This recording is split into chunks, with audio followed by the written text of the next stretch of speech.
Untuk membahas apa sebenarnya motif pembunuhan dari keterlibatan orang dekat sebagai pelaku pembunuhan anak, kami sudah terhubung dengan ahli pidana Universitas Pelita Harapan, Profesor Jamin Ginting, dan pakar mikroekspresi Handoko Gani. Selamat petang, Prof. Jamin, Mas Handoko. Selamat petang, Mas Baim.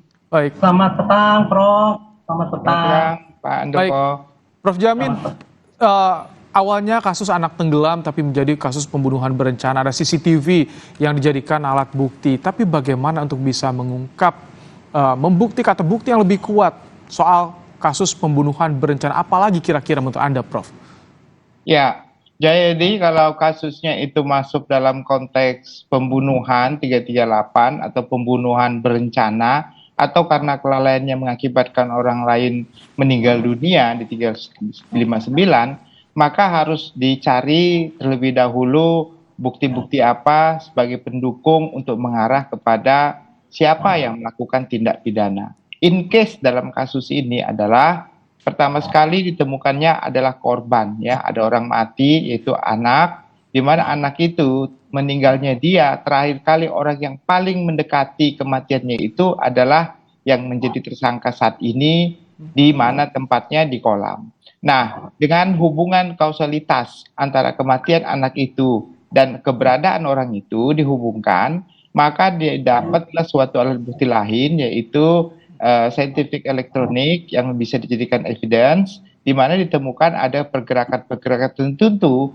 yang dicurigai perbuatan itu mengakibatkan matinya anak tersebut. Nah, nanti akan dilihat lagi apakah motif kematian anak itu apa dasarnya? Apakah karena ada pertengkaran sebelumnya di antara para pelaku ini, anak ini, dan juga atau dengan ibunya sendiri begitu ya? Atau ada pihak lain yang justru di balik motif ini menginginkan kematian anak tersebut.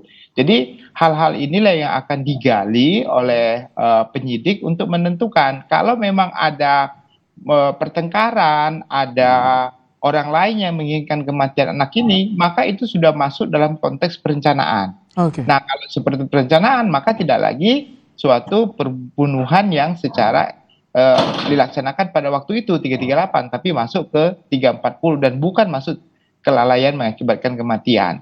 Nah, jadi harus dicari ini siapa gerangan, apakah ada komunikasi, apakah ada sentimen, apakah ada dendam di antara pembunuh, disangkakan pembunuh ini dengan anaknya, atau dia dengan Tias ini yang menjadi ibunya, atau dengan pihak lain yang menginginkan, ya bisa saja suruhan orang lain ya, atau jadi terjadi seperti itu. Nah, itu dugaan yang bisa.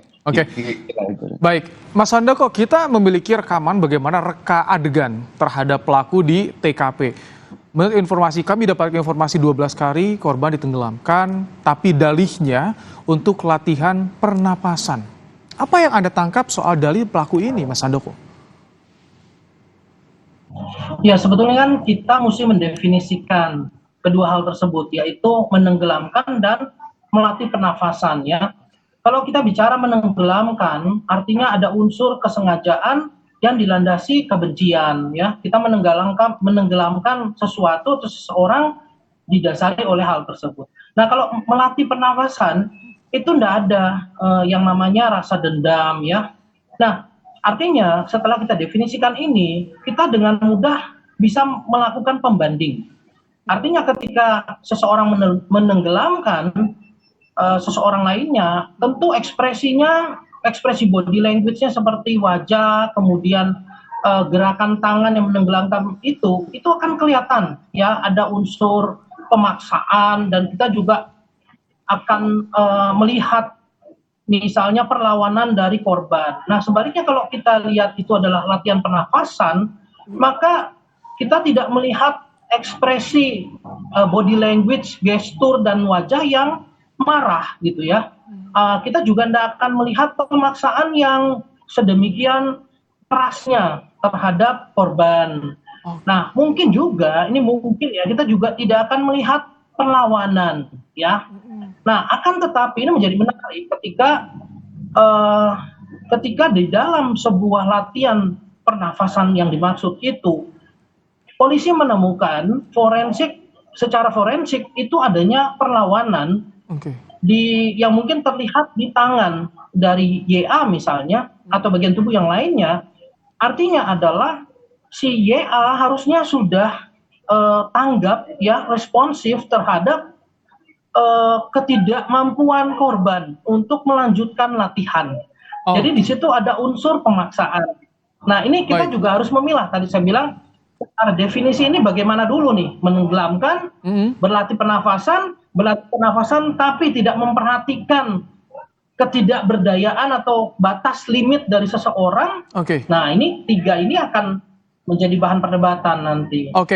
Prof Jamin, kalau misalkan tadi soal pemaksaan, adanya kebencian dengan alat bukti CCTV, apakah itu bisa membuat terang atau memudahkan untuk membuktikan adanya kebencian, adanya pemaksaan soal ini, Prof Jamin?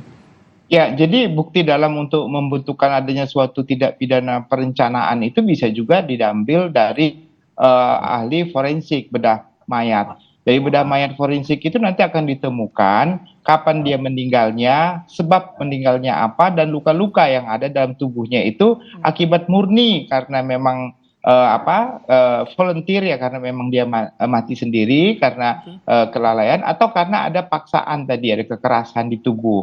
Nah, sayangnya kita kemarin sudah melihat dan mengetahui adanya dua luka ya, satu gigitan, satu lebam yang diakui katanya oleh ibunya sendiri. Nah, ini harus ditelusuri apakah benar itu dari ibunya sendiri yang bilang sudah menjadi mayat, lalu dia lakukan perbuatan meyakinkan kematiannya, atau memang sebelum terjadinya. Saya kira ilmu forensik bisa menentukan apakah itu dia waktu masih hidup luka itu muncul atau ditemukan adanya terjadinya, atau setelah dia meninggal. Nanti kalau ibunya bohong, kemungkinan ibunya juga bisa jadi masalah karena dia memberikan keterangan bukan begitu. Mas Handoko, tadi soal ibu korban, sekarang banyak yang menangkap ada kesan pertama menyembunyikan soal kronologi, kemudian bagaimana Anda melihat secara mikro ekspresi apa yang ditunjukkan oleh ibu korban ketika datang ke kantor polisi, seperti itu Mas Handoko, bagaimana Anda bacanya? Kalau yang saya perhatikan memang dari sisi ekspresi wajah, ekspresi body language, memang kita kan perlu lihat dulu ya momen video itu direkam.